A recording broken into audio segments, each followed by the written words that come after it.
अच्छा अजीत, मैं आपसे एक ये सवाल लोग पूछना बीजेपी चाहता के हूँ, आपको प्रवक्ता मेरी आवाज मिल रही है? हाँ अजीत जी अनुराग जी आपसे एक सवाल कर रहे हैं। अजीत जी एक सवाल अनुराग जी आपसे कर रहे हैं, उनका सवाल आप लीजिए प्लीज।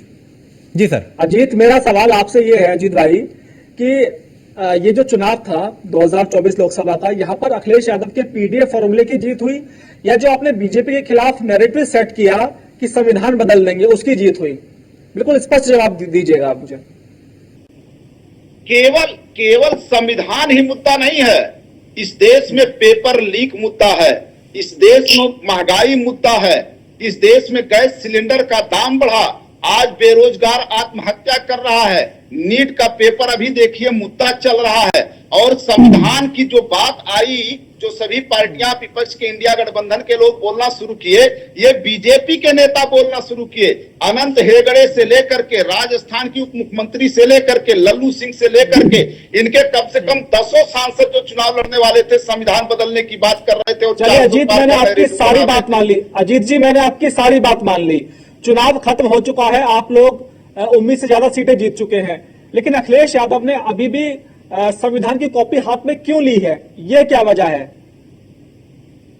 देखिए, अब तो संविधान खतरे में नहीं है, मजबूत स्थिति में आ चुके हैं। अनुसार ये देश संविधान से ही चलेगा। संविधान की कॉपी पकड़ने में किसी को कोई दिक्कत नहीं होनी चाहिए। बीजेपी को क्यों दिक्कत हो रही है कि संविधान की कॉपी देख करके ये क्यों भड़क रहे हैं? देश के प्रधानमंत्री ने आज ही बोला कि हम जो संविधान के अनुरूप और संविधान के अंदर जो भी है, जो उसमें हम संविधान के अनुरूप ही देश को चलाना चाहते हैं। समझना चाहता हूं कि अखिलेश जी ने, बस मैं ये समझना चाहता हूं कि अखिलेश जी ने जो संविधान की कॉपी हाथ में अब क्यों पकड़ रखी, कब इसका साथ छोड़ेंगे आप लोग या परमानेंट साथ लेकर घूमेंगे? संविधान की कॉपी को इसलिए पकड़ना पड़ रहा है कि करणी सेना के 100 लोगों ने मिलकर के दिल्ली की सड़क पर संविधान को जलाने का काम किया था इस देश में, और उन पर कार्रवाई बीजेपी के लोगों ने नहीं किया था। इसलिए संविधान खतरे में है।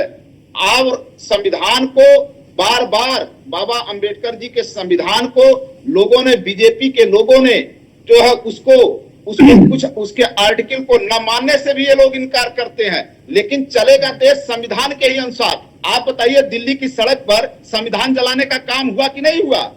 तो इसलिए संविधान खतरे में था, और संविधान को बचाने के लिए आज संविधान से ही देश चल रहा है। इसलिए संविधान को सारे लोग जाने, पूरा देश जाने। यानी इसको हम ऐसे भी समझें कि आपका जो मुद्दा, आपने जो संविधान के लेकर जो आपने पूरे चुनाव में परसेप्शन बनाया, आप चाहते हैं कि आगे भी इसको लेके जाएं और इसी को 27 में भी सेट करें यूपी में कुल मिला के, इसीलिए अभी संविधान आप लोग नहीं छोड़ रहे हैं। लेकिन देवेंद्र प्रमुख, चूंकि अयोध्या का जिक्र करके तो पूरे देश में प्रचार हुआ था और वहां से जो जीते उनको सबसे आगे संसद में अखिलेश यादव ने बिठा दिया।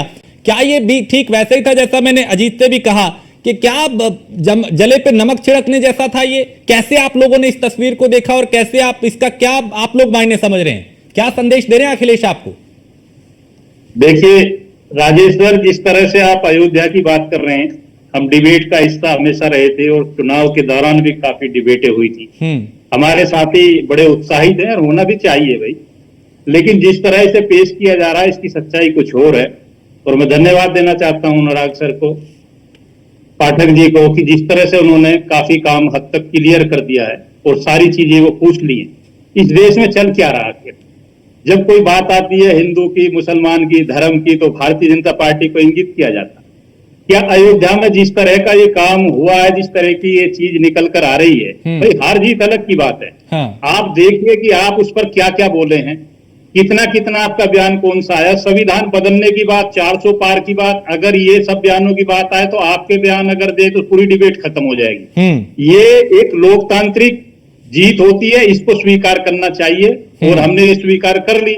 लेकिन इसमें हतोत्साहित होकर इस तरह के बयान देना और बार बार जिस तरीके से इंगित करना, और फिर वो ही है जो पीडीए की भी बात करी आप। मैं एक ही चीज आपको हमेशा से कहता आया हूं कि आप लोग धर्म और जाति की राजनीति करते हो, जो क्षेत्रीय पार्टियों का काम है, जिससे कुछ दिन तक आपका काम चल सकता है। बिल्कुल आपने जीत हमसे 2-4 सीटें फालतू की हैं, और क्या व्यवस्था रही है ये तो सब एक जांच का विषय है और हम भी समय